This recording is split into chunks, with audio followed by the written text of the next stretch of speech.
La conmemoración por el 107 aniversario de la Constitución de 1917 propició brutales diferencias respecto a la división de poderes y la importancia de los contrapesos entre los prianistas y la 4T. El ministro de la Suprema Corte, Alberto Pérez Dayán, de quien Morena pide juicio político por tumbar la ley eléctrica de AMLO, aseveró con cinismo que ninguno de los poderes está por encima de la Constitución y aunque no siempre se quiera atender así, defenderla es defender al pueblo. En representación de la corrupta ministra presidenta Norma Piña, Pérez Dayán recordó que desde la promulgación de la Carta Magna de 1917 se afirmó que la esencia misma de la magistratura es muy distinta de la función social que ejerce el representante político. Hay que alejar el poder judicial de la política y no arrojarlo al fondo de ella para que no resulte un juego de las pasiones. Militancia y judicatura no son afines, puntualizó el infiltrado del PRIAN. En contraste, la titular de la Secretaría de Gobernación, Luisa María Alcalde, afirmó contundente para responderle que las iniciativas de reformas constitucionales que presentará el presidente AMLO representan devolver el humanismo a la Constitución que fue alcanzada por el neoliberalismo en otras administraciones corruptas del PRIAN.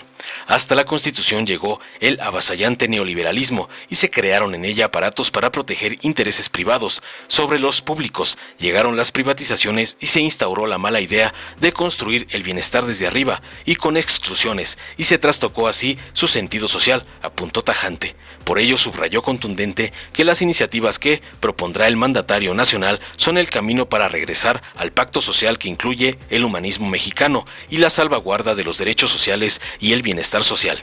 Finalmente aseveró tajante que se busca devolverle el sentido al artículo 39 constitucional que establece que todo poder público dimana del pueblo. Veamos enseguida cómo la secretaria de Gobernación, Luisa María Alcalde, aniquila al corrupto ministro prianista Alberto Pérez Dayán, lacayo del oligarca Claudio X González.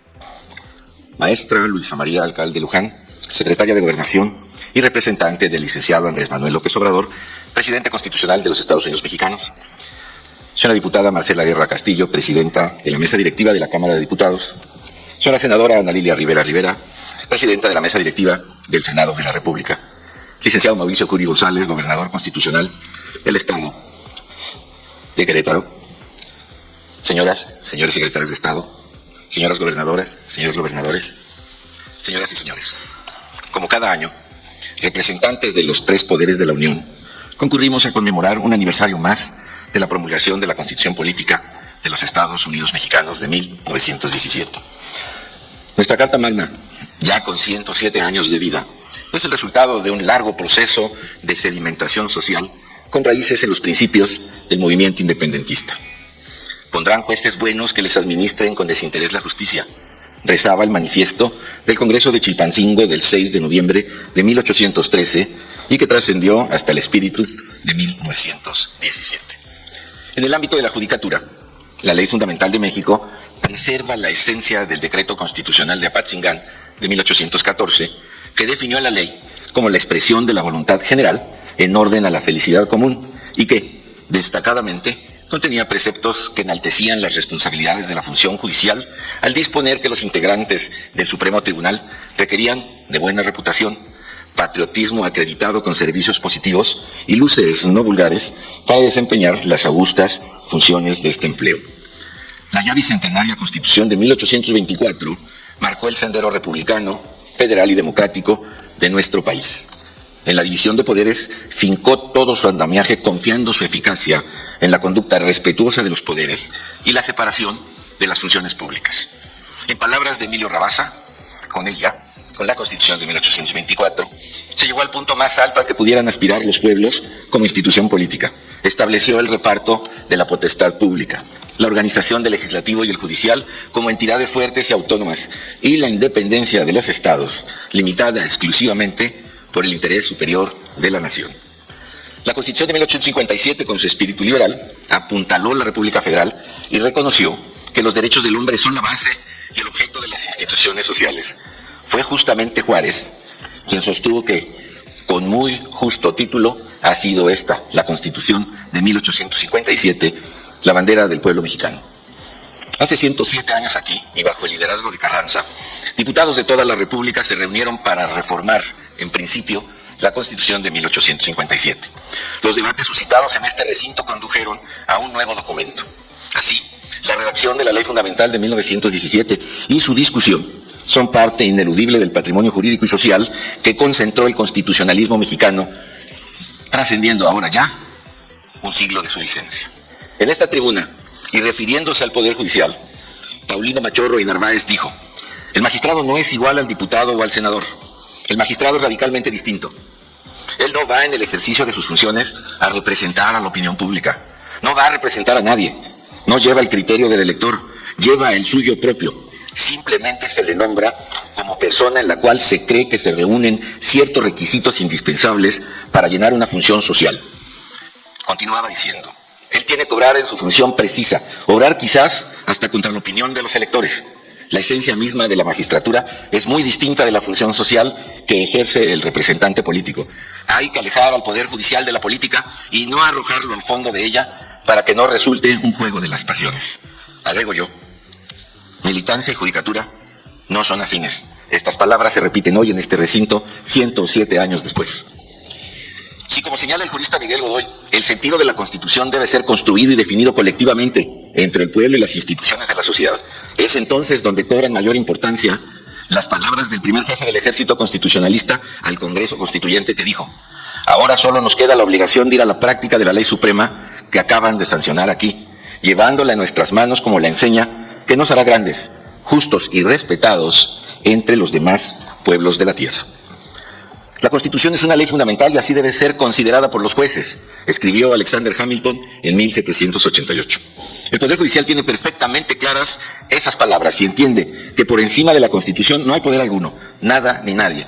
No permitamos que esto se olvide o se confunda.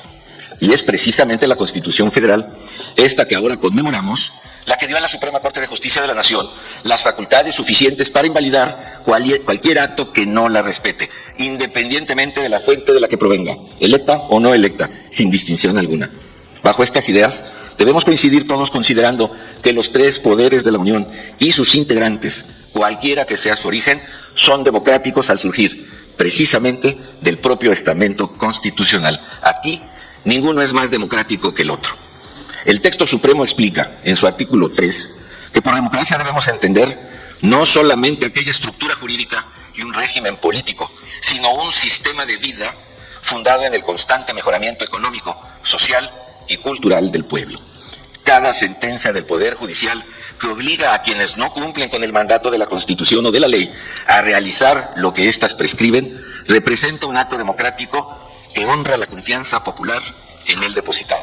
En otras palabras, hacer cumplir la ley es uno de los actos democráticos más genuinos del servicio público. Defender a la Constitución es defender al pueblo mismo, aunque no siempre se quiera atender así. Duele escucharlo, lo sé, pero más doloroso sería dejarlo pasar. En el sistema dibujado por el constituyente reunido aquí hace más de un siglo, se entendió nítidamente que la participación ciudadana y la legitimación de las instituciones se entrelazan de manera indisoluble. El Tribunal Constitucional, creado décadas más tarde, es el intérprete lúcido de la voluntad popular, materializada en la norma que le permite y obliga a asegurarse de la conformidad de las leyes y sus procesos de creación con los preceptos supremos. De no atendernos, esa ley no es ley y tampoco debe ser obedecida. Declarar su invalidez es la consecuencia de sus propios vicios. De esto no debe sorprenderse nadie. Señoras y señores, este honorable Teatro de la República espera cada 5 de febrero a que los poderes de la Unión, de cuerpo presente, rindan cuenta del ejercicio de su juramento constitucional. De cara a la historia, demostrar que celosamente han guardado y que han hecho guardar la Constitución y las leyes que de ella emanan. La cita aquí, entonces, es y debe seguir siendo ineludible frente al espíritu constituyente inmortalizado en su recinto histórico. El Poder Judicial cumple su cita y da cuenta puntual de su encomienda con independencia, con autonomía, con honradez, con imparcialidad, libre de remordimientos y siempre comprometido con su vocación democrática. No lo duden ni un momento. Hay Constitución, que viva la Constitución de México. Muchas gracias. Hace uso de la palabra la maestra Luisa María Alcalde Luján, secretaria de Gobernación.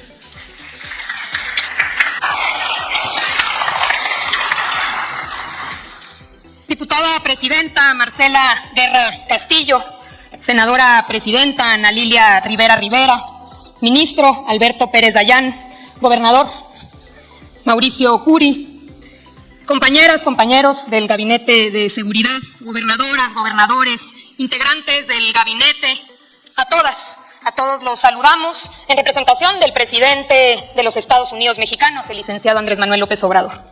Hoy es un día histórico para la arquitectura constitucional. Nos encontramos en el Teatro de la República, el lugar en donde se entonó por primera vez el himno nacional y el escenario del Congreso Constituyente de 1917. Y hoy por la tarde, el presidente Andrés Manuel López Obrador presentará un importante paquete de iniciativas de reformas constitucionales y lo hará desde otro espacio legislativo, el recinto parlamentario ubicado en Palacio Nacional, el lugar donde se discutió y juró la Constitución un 5 de febrero de 1857. La fecha para ambas constituciones es la misma, 5 de febrero, y la decretó el presidente Benito Juárez en 1861 como fiesta nacional. Así, dos lugares, dos momentos, una misma fecha y un solo sentimiento, el del artículo 40 de la Constitución. Es voluntad del pueblo mexicano constituirse en una república representativa, democrática, laica y federal, compuesta por estados libres y soberanos, unidos en una federación establecida según los principios de esta ley fundamental. En esas palabras está definida la vocación democrática de nuestra nación, pero también el fundamento del Pacto Federal. Un pacto federal que recorre toda nuestra Constitución, toda nuestra historia y toda nuestra tierra. En ella están más de 2 siglos de ideas, de causas, de luchas y hechos de esos estados libres y soberanos. Ideas que se convirtieron en documentos fundamentales y después constitucionales. El decreto de abolición de la esclavitud del cura Miguel Hidalgo se expidió en 1810 en Guadalajara, Jalisco. Los elementos constitucionales de Ignacio López Rayón, primer proyecto de un México independiente, empezaron a circular en 1812 en Sinacantepec, Estado de México. El primer Congreso de Anáhuac de 1813 ocurrió en Chilpancingo. El decreto constitucional para la América Mexicana de 1814 fue sancionado en Apatzingán. Y en 1824, el antiguo templo de San Pedro y San Pablo se convirtieron en recintos parlamentarios donde se elaboró y aprobó la Constitución Federal de los Estados Unidos mexicanos. 30 años después vendría el acta del nacimiento del liberalismo mexicano, el Plan y la Revolución de Ayutla. Su éxito derivó en la destitución de Santana y demás funcionarios que no merecían la confianza del pueblo y comenzó la ruta hacia un nuevo orden, la Constitución Política de la República Mexicana de 1857. Y ahí, nuevamente los estados. El Congreso Constituyente se instala en la Ciudad de México y lo preside Ponciano Arriaga de San Luis Potosí. La Defensoría de Oficio llegó a la Constitución precisamente de la mano de Ponciano Arriaga, que 10 años antes, como diputado local, había creado la Procuraduría de los Pobres para defenderse de los abusos, de los excesos, de los agravios y maltrato de los poderosos. El más elocuente de los diputados, Francisco Zarco, y su claro diagnóstico de quienes se encargaban de la administración de justicia de la época, y cito: en cuanto a los elegidos, desde que somos independientes, la administración de justicia ha sido monopolio de los sabios con título, de los hombres instruidos, de los letrados. ¿Y qué ha sido de la administración de justicia? Un caos, un embrollo, inamovible en medio de nuestros cambios. Ha estado muy lejos de corresponder a las esperanzas que aún se tiene en la sabiduría oficial. Con la defensa de Zarco se alcanza la gratuidad en materia de impartición de justicia. El diputado por la Ciudad de México, Vicente Rivapalacio, plantea la necesidad de defender la integridad territorial y se establece así la Guardia Nacional. El diputado por Sinaloa, Ignacio Ramírez, el nigromante, defendió la libre manifestación de las ideas. Iniciado el siglo XX, hubo quienes no resistieron las presiones ni las ambiciones humanas y dieron la espalda a la Constitución. Pero también hubo quienes lucharon y la defendieron. De la temporada de sopilotes surge la melodía del debate democrático que tuvo este teatro como escenario y a la ciudad de Querétaro como capital provisional de la República. Es el Constituyente de 1917. La Constitución que llegó y asombró a todas las latitudes. El diputado por Hidalgo, Alfonso Cravioto, la definiría como la primera declaración de derechos sociales del mundo, y no es para menos. Logra amalgamar por primera vez en la historia moderna a las tradiciones liberal, democrática y socialista. En el artículo 3, Francisco J. Mújica empieza a delinear la reforma que vendría 17 años después. La educación será socialista. Y además de excluir toda doctrina religiosa, combatirá el fanatismo y los prejuicios. para lo cual la escuela organizará sus enseñanzas y actividades en forma que permita crear en la juventud un concepto racional y exacto del universo y de la vida social. El diputado por Coahuila, José María Rodríguez, médico cirujano, planteó federalizar el sistema de salubridad para poder prevenir y disuadir enfermedades y adicciones bajo una misma organización. La profundidad del artículo 27 constitucional que inspiró uno de los sonetos de Griselda Álvarez Ponce de León en su glosa de la Constitución. El artículo trata de lo agrario, de la pequeña propiedad y mete en extensos reglones que compete sobre todo al derecho parcelario. Habla de concesión de minerales, de abastecer eléctrica, energía, de bienes y recursos naturales, de tribunales y ganadería y establecer reservas nacionales que a la justicia rindan pleitesía. Una rica nación, si la examino, con petróleo, con minas, con deseo de tener democracia por destino y de ser soberana por fogueo. Cuando la discusión sobre la protección de los recursos naturales parecía tender a la moderación, diputados como Rafael Martínez Escobar de Tabasco no escatimaban en señalar a todos aquellos que quieran que los extranjeros no solo nos sigan arrebatando nuestra agricultura, nuestro comercio, nuestras industrias incipientes todavía, quieren sencillamente que nos arrebaten de una vez por todas nuestras instituciones políticas. El diputado del Estado de México, Carlos Graciadas, aportó ideas para salvaguardar los derechos de los trabajadores y la importancia de definir una remuneración justa.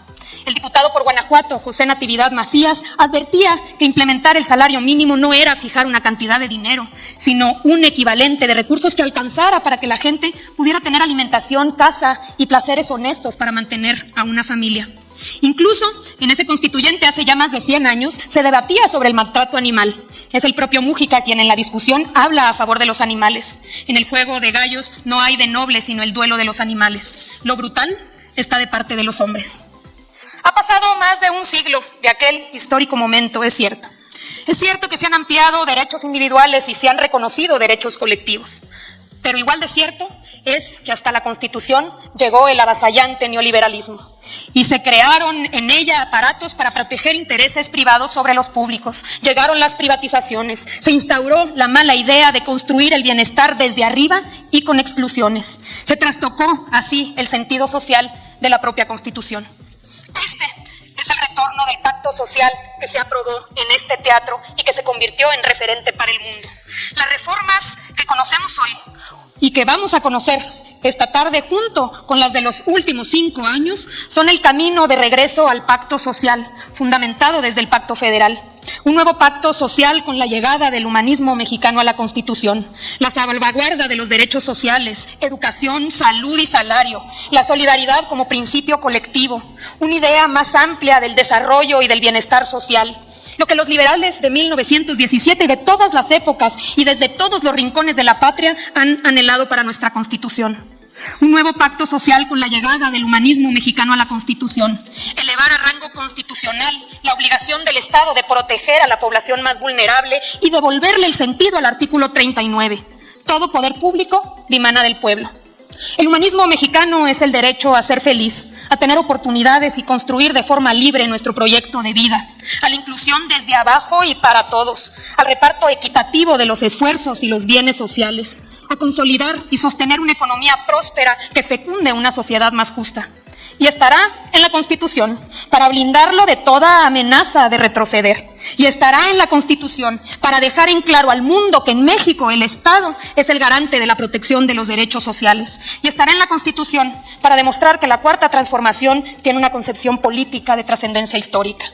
Vamos a tener la oportunidad a partir de las propuestas de este 5 de febrero de 2024 para poder lograr el anhelo de Francisco Zarco. La igualdad será desde hoy la gran ley en la República. Muchísimas gracias.